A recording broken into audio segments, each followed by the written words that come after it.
Now at 10, President Trump has announced a ceasefire, which he says will end the conflict between Israel and Iran. But tonight there are new questions about whether the bombing has stopped and what may happen next.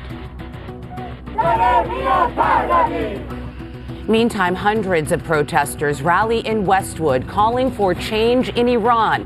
Why they say war is not the answer, but that it's time for a free and democratic Iran. And new calls to unmask federal immigration agents who some officials say are refusing to show ID or produce warrants and are creating chaos on the streets of Los Angeles. Now on the news at 10.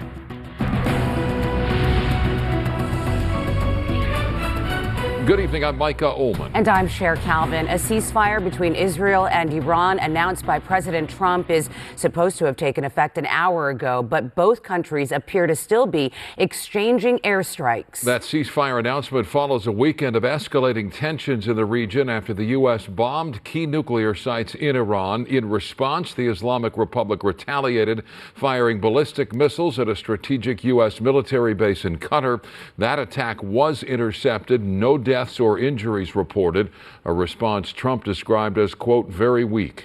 We have team coverage with Carlos Salcedo gathering reaction to the ceasefire here at home.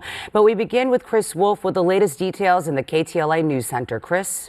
Cher and Micah, the ceasefire in the Middle East is unclear as Israel reports continued missile strikes from Iran tonight.